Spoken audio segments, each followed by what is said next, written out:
Escuchen estas fuertes declaraciones de una pastora de Venezuela. Mire, cuando un hombre de Dios, cuando un hombre de Dios suelta un mensaje por las redes sociales que le da duro a la ignorancia, que desnuda la palabra y los principios, ¿sabe quiénes son los primeros que salen a tirarle piedras? Los ciegos.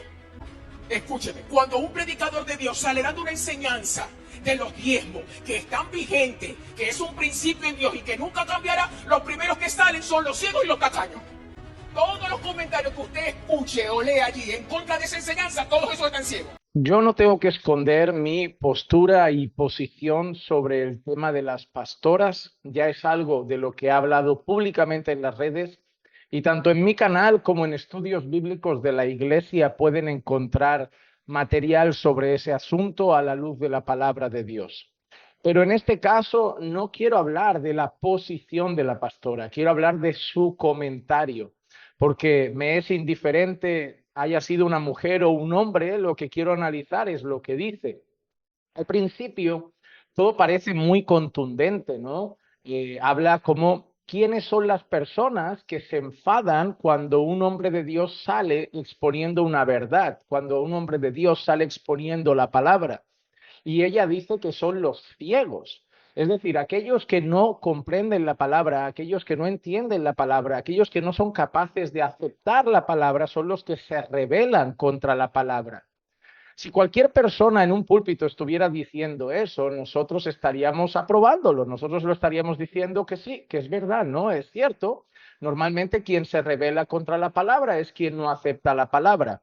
Igual que cuando, no sé, hay pasajes que dicen yo no permito a la mujer enseñar ni ejercer dominio, pues hay gente que se rebela contra la palabra. Bueno, algunos serán capaces de decir, bueno, eso solo tiene que ver con Éfeso porque había unas mujeres que no te lo van a decir con la Biblia, te lo van a decir de algo que ellos han estudiado fuera de la Biblia, pero que, claro, el contexto es importante. Pero más allá de eso, ese no es el tema. El tema es que es cierto, nosotros entendemos que el ser humano tiene un gran problema para aceptar las escrituras, que el hombre tiene un gran problema para aceptar la palabra de Dios, que el hombre se rebela contra aquello que lo desenmascara, ¿no? Por eso la luz vino al mundo, pero el mundo amó más las tinieblas, por eso rechazan la luz. Hasta el día de hoy las cosas siguen así. Incluso cuando predicamos el Evangelio a las personas, el apóstol Pablo dice que no pueden entender el Evangelio, no pueden discernirlo porque son cosas que se disciernen espiritualmente y que el hombre natural, es decir, el hombre sin Cristo, no puede entender las cosas de Dios porque eso se discierne por el Espíritu. Por eso hasta que Dios no hace una obra en el hombre, hasta que el Espíritu Santo no hace una obra en el pecador, él no es capaz de comprender las verdades del Evangelio. Así que lo que escuchamos al principio no es nada raro, no es nada extraño, nada que digamos, estás equivocada, eso no es así. Pero mira qué interesante, y ahí tú empiezas a entender por dónde van los deseos de las personas. Cuando yo hablo de algo y es lo primero que tengo en mi boca, lo primero que menciono, normalmente es algo prioritario en mi corazón. Cuando yo hago una lista de cosas y yo empiezo a mencionar cosas, usualmente lo primero que digo es más prioritario en mi corazón. Entonces, esa mujer está diciendo, porque cuando sale un hombre de Dios a hablar la palabra de Dios, a presentar de una manera clara la palabra de Dios, y la gente que lo rechaza, ¿quién es? Los ciegos que no aceptan la palabra de Dios. Pero a esa mujer ahora me llama mi ciego. Y tú dirás, no, Juan Manuel, no te llama ciego. Sí, me llama ciego y o tacaño, una de dos. Porque lo primero que dice justo después es como cuando un hombre habla del diezmo. ¿Y quién se levanta contra eso? Cuando un hombre con palabra te enseña que el diezmo es lícito, es ley, es un principio hasta hoy, ¿quién se levanta? Los ciegos que no tienen revelación de Dios, los ciegos que no comprenden y los tacaños. Es muy preocupante que consideren eso. ¿Sabes por qué? Porque si hay alguien delante con poco entendimiento, ¿sabes qué les están diciendo? Si tú no crees en el diezmo, o estás ciego o eres tacaño. Ahora, imagínense que yo soy una persona, una pobre persona que todavía no tiene su fundamento claro y está escuchando a esa señora y está ahí delante y escucha. Si tú no crees en el diezmo, estás ciego. Bueno, pues yo no quiero estar ciego ante las cosas de Dios. Vale, daré mi diezmo. Ah, si tú no crees en el diezmo, eres un tacaño. No, tampoco, yo no quiero ser tacaño para Dios. Bueno, daré el diezmo. Y tienes muchas personas que aunque con Biblia le digas, ¿dónde está el diezmo en el Nuevo Testamento? Y te digan, bueno, pero yo prefiero darlo. A ver, vamos a ser claros. Cuando tú miras el antiguo pacto, está el diezmo. Por supuesto que sí. Es un sistema de tributos, está ahí, hay que recordarle a las personas, no era un diezmo, eran 3 diezmos, tenía una finalidad. El sustento del sacerdocio, de los levitas, el sustento de viudas y pobres. Era un sistema de tributos, como ahora tenemos también nuestras ayudas sociales, nuestras ayudas a los desamparados, el sustento de los gobernadores, pues todo salía del diezmo. Ahora nosotros estamos regulados por eso tampoco. Pero mira qué interesante, vamos al Nuevo Testamento. ¿Dónde vemos el diezmo? La gente te va a decir dos cosas. La gente te va a decir cosas como, bueno, en Hebreos recuerda cuando Abraham dio el diezmo de todo a Melquisedec. Melquisedec es Cristo, apunta a Cristo y por lo tanto, no. Abraham no estableció un principio porque después de ahí no vemos ese principio establecido obligatoriamente. Abraham simplemente deseó dar el diezmo de un botín de guerra a Melquisedec. Nada más que eso. Abraham no establece un principio desde ahí. Así que tú no puedes establecer lo que Abraham hizo en esa ocasión como un principio obligatorio, porque tú estás diciendo que es obligatorio. Ahora, Abraham no lo hizo como un principio obligatorio, Abraham quiso hacerlo. Y yo también animo a las personas a estudiar, porque hay personas que creen que a Abraham se le ocurrió el diezmo, pero habían ya culturas en aquel entonces. Tú tienes que entender que eso pasa en Génesis 14, 15, por ahí vamos, ¿no? 12, 13, 14, 15. Vas viendo el llamado de Abraham, vas viendo luego el encuentro de Abraham con Melquisedec. Pero antes ha habido gente, ya hay naciones, ya hay pueblos, ya hay gente expandida por ahí. Y si estudias los contextos de aquel entonces, verás que otras naciones daban diezmos, daban ofrendas, daban sacrificios también a sus dioses. Así que no era algo descabellado en la mente de Abraham, no era algo que a Abraham se le ocurrió porque Dios se lo reveló, porque ya había naciones que si tú estudias las naciones de aquel entonces y de aquel contexto, también lo hacían. Entonces, Abraham no estableció un principio y tú no puedes usar el ejemplo de Abraham para decir, tú tienes que dar el dinero de tu salario, no del botín de guerra, de tu salario todos los meses.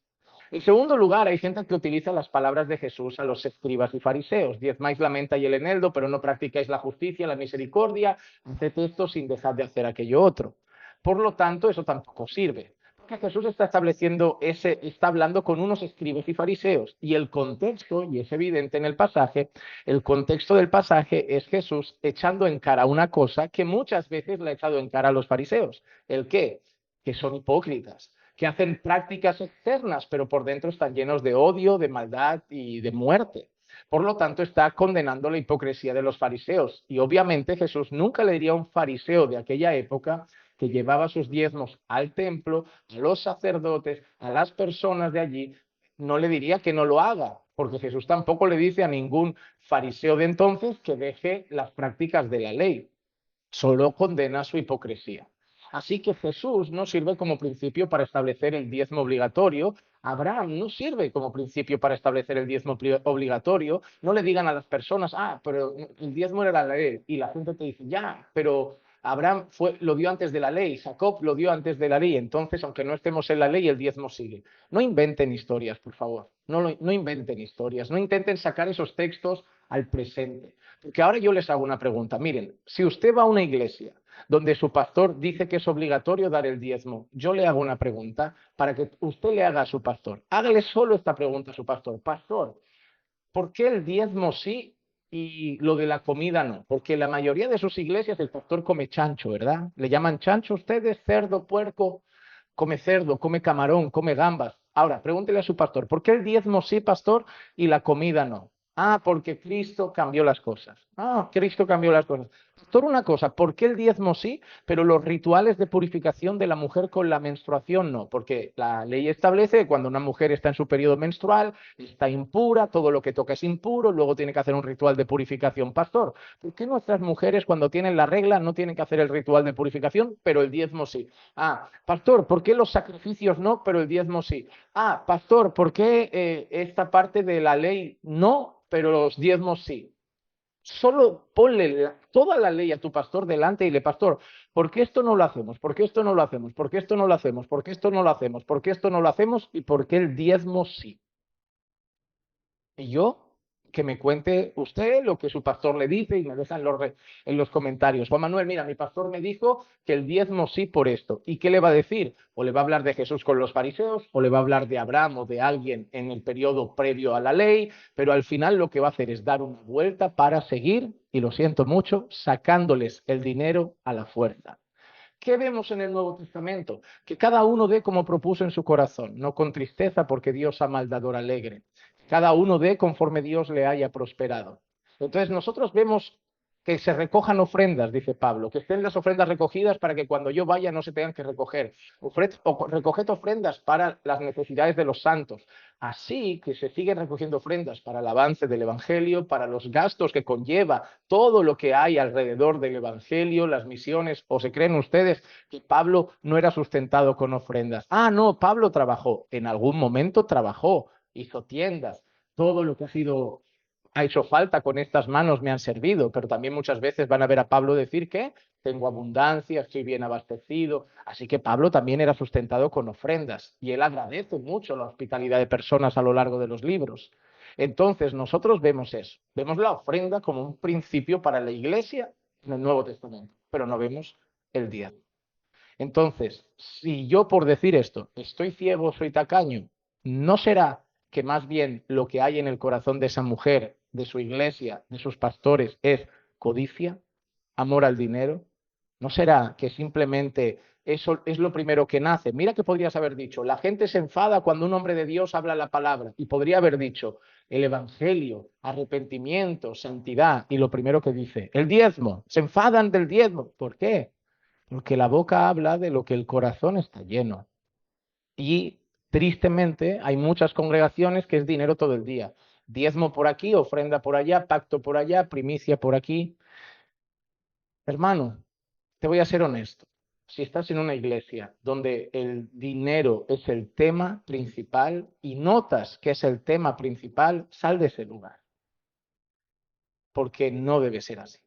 No debe ser así. No digo que deba ser un tema tabú, la ofrenda está en la escritura, pero cuando ya todo gira en torno al dinero, haz un pacto por la sanidad de tu hijo, haz un pacto por tu trabajo, haz un pacto, demuestra tu fe, haz una siembra, da una semilla. Te digo en serio, sal de ese lugar. Solamente te están quitando dinero para ellos. Y si tú sigues ahí, a pesar de saber la verdad, la realidad es que eres tan codicioso y amante del dinero como ellos. ¿Hay gente tacaña? Sí la hay, pero mucha gente no es que sea tacaña, simplemente quiere seguir los principios que en el Nuevo Testamento vemos para la iglesia de Cristo. Y yo puedo dar mucho más del 10%, pero lo doy como ofrenda al Señor, no como un diezmo que ustedes me imponen.